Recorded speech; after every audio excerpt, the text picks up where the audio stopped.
Bueno, muy buenas tardes. Mi nombre es Paula de Prado. En este podcast, que va a constar de 2 bloques, en el primer bloque vamos a profundizar sobre una de las escuelas de pensamiento económico, una de las más antiguas, que surge en el siglo XVI y que surge puntualmente en Europa, en España, para dar respuesta a los nuevos dilemas económicos y morales que surgen en esta región, provocados por el descubrimiento de América y la llegada masiva de metales preciosos a Europa. En el podcast vamos a desarrollar las ideas centrales de los escolásticos y de la Escuela de Salamanca, y luego hacia el final vamos a analizar 3 conceptos económicos desde la perspectiva de esta escuela. Bien, la Escuela de Salamanca fue un grupo de pensadores originarios de España. Estos pensadores surgen de la Universidad de Salamanca, donde Francisco de Vitoria asume la cátedra de teología de esta facultad y comienza a renovar la vieja escolástica medieval, aplicando la razón a los problemas de mercado actuales y también de derecho internacional.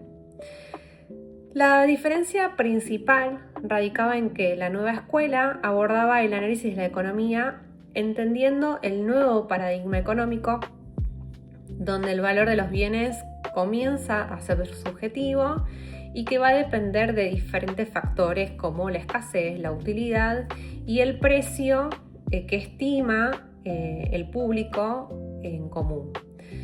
Este precio lo determina el mercado a través de la oferta y la demanda. Otros referentes también de esta escuela fueron Domingo de Soto, Martín de Azpilicueta, Luis de Molina, que desarrollaron un pensamiento que unía la teología, la filosofía y la economía. Esta corriente, como dijimos anteriormente, surge durante la expansión del Imperio Español en América, donde se comienzan a conquistar grandes territorios de forma masiva y a explotarlos económicamente. ¿Qué pasa a raíz de esto? Comienzan a ingresar grandes cantidades de oro y plata y en consecuencia, al haber más dinero circulando, los precios de los bienes comienzan a subir y comienza a existir la inflación como fenómeno. Además de que comienza a crecer el comercio internacional, el comercio entre países, también surgen los primeros banqueros, las letras de cambio y los préstamos también para financiar los viajes transatlánticos de conquista de otros territorios. Debido a todos estos cambios que afectaban directamente la economía de España, comienzan a surgir dudas y debates desde una perspectiva ética y moral. Bueno, vamos a comenzar a analizar las ideas centrales de la Escuela de Salamanca y de los escolásticos españoles. Una de las ideas o teorías principales era la teoría del precio justo o la justa distribución de lo producido. En este punto, lo que dice esta escuela es que el precio lo va a determinar el mercado, según la ley de oferta y de demanda, y no va a ser regulado ni fijado por el Estado, la Iglesia, ni tampoco se va a tener en consideración el costo de producción de ese bien. Acá lo que apunta es que un bien va a valer lo que la gente esté dispuesta a pagarlo, pero también hace la aclaración de que no se tiene que recaer en la usura, aumentando el precio de ese bien de manera excesiva. Luego también tenemos la teoría cuantitativa del dinero, donde si aumenta la cantidad de dinero circulante dentro de una economía, suben esos precios. Este es uno de los primeros aportes que se realiza a la teoría de la inflación y surge justamente por esa llegada masiva de metales preciosos luego de la conquista de América. Luego también tenemos la defensa de la propiedad privada. Acá se sostenía que la propiedad privada era necesaria para el orden social y que ayudaba a organizar mejor la economía. También hacía la aclaración que en situaciones de escasez extrema de bienes, por ejemplo, durante una hambruna donde no había comida para poder distribuir entre la población, argumentaban que se podía suspender por ley natural. ¿Por qué por ley natural? Porque no nos olvidemos que ellos se siguen guiando por las leyes de Dios, donde lo que prima siempre es el bienestar del prójimo. Luego también una de las ideas centrales es la libertad de comercio, donde acá se hace hincapié que la gente puede comprar y vender libremente, siempre y cuando esa condición de compra y venta sea dentro de un ambiente justo y honesto.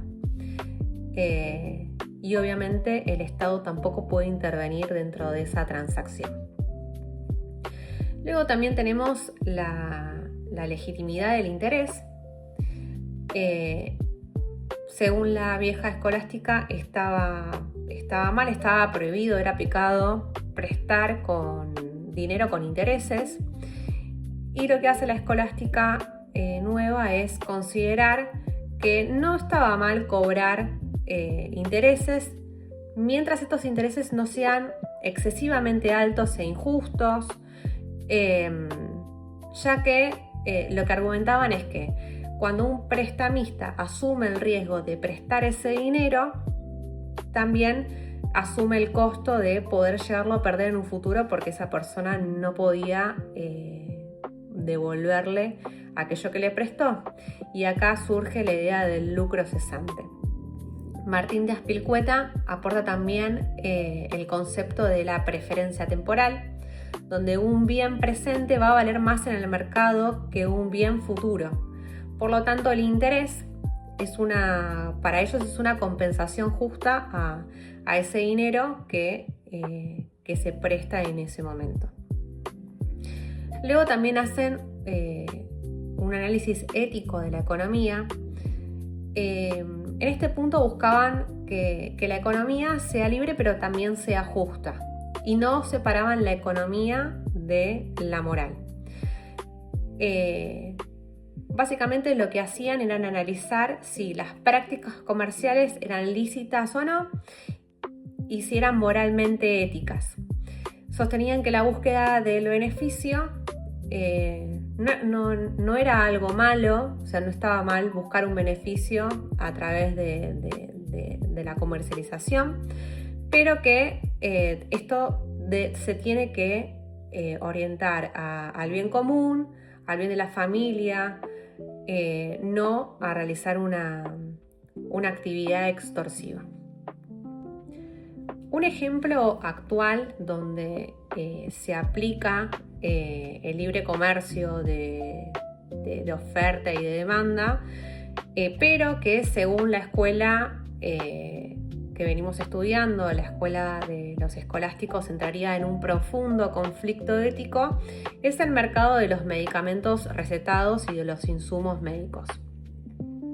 Luego de una desregulación del sector de la salud, mediante el decreto de necesidad de urgencia publicado por el gobierno actual, los laboratorios pueden fijar libremente el precio de los medicamentos. ¿Cuál es el conflicto y por qué entraríamos dentro de un debate ético y moral? Existen personas como pacientes oncológicos o personas con enfermedades crónicas que necesitan medicación de por vida. No pueden optar por tener un tratamiento o no. Acá la demanda ya no deja de ser libre.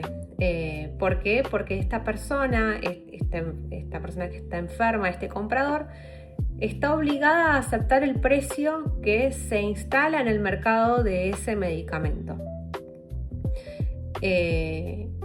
Antes de la desregulación, en muchas prepagas había medicamentos que se cubrían al 100%, hoy ya no. Entonces, para los escolásticos, aprovecharse de la vulnerabilidad de esa persona, de ese paciente, es codicia y usura. aunque ellos defendían también dentro de una de sus ideas centrales que el Estado no tiene que intervenir en el mercado, por otra parte también sostenían que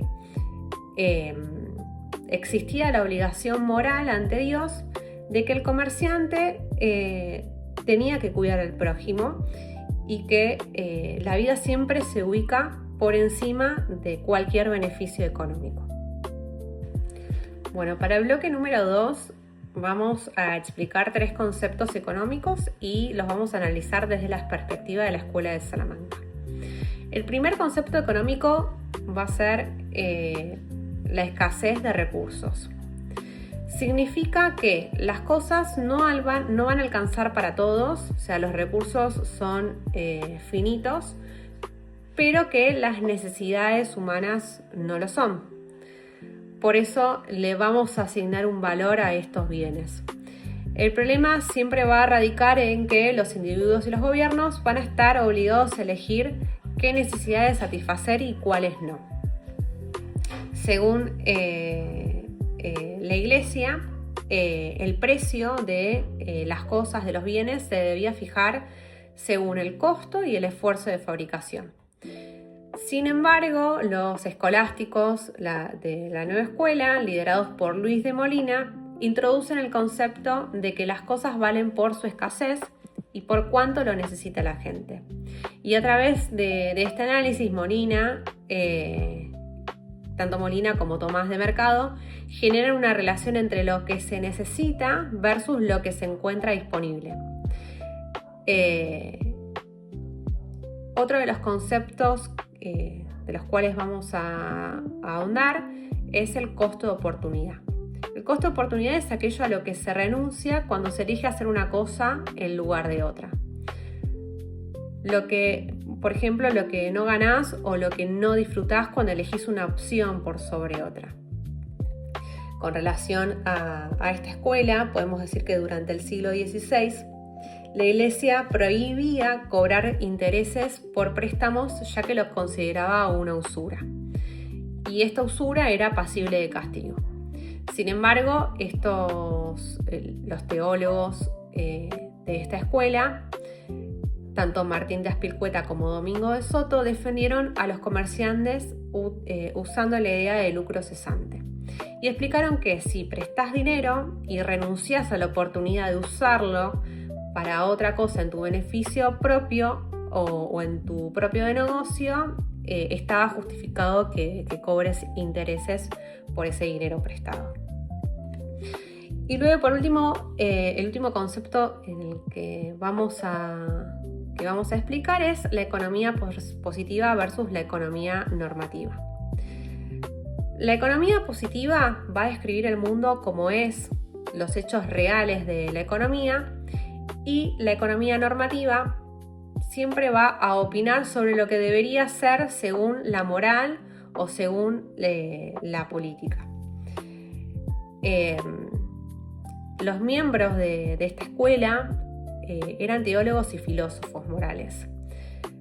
Pero sin embargo entendieron que debían estudiar cómo funcionaba realmente el mundo para poder dar una visión justa y moral de la economía. Por ejemplo, Azpilcueta analizó objetivamente que el dinero perdía valor en España porque la llegada de oro a América lo hacía abundante. Una vez que analizaban el hecho de la economía en la realidad, después de este análisis determinaban si esto aplicaba o no, si era moralmente ético o no. Bueno, y por último, como reflexión personal, puedo decir que estudiar la Escuela de Salamanca me hizo dar cuenta de que muchas de las problemáticas que se abordaron hace más de 400 años siguen existiendo en la actualidad, que los conceptos que comenzaron a desarrollar estos teólogos y que empezaron a profundizar nos anticiparon y nos ayudaron a dar explicación a muchos de los fenómenos con los que convivimos y que nos atraviesan actualmente. Si bien no defienden la intervención del Estado en la economía, sí introducen la idea de que se debe tener un fin social y ético en la economía, que ambas cosas van de la mano. Nos dejaron como lección que para que esta economía sea sana, el mercado sí debe funcionar libremente, pero que dentro de este mercado los individuos deben actuar con honestidad. Que el mercado siempre tiene que estar al servicio del ser humano y que no tiene que ser al revés. Y que no tiene que ser con el fin de acumular riquezas, sino que tiene que tener el objetivo de alcanzar un bien común y alcanzar también el bienestar de las familias.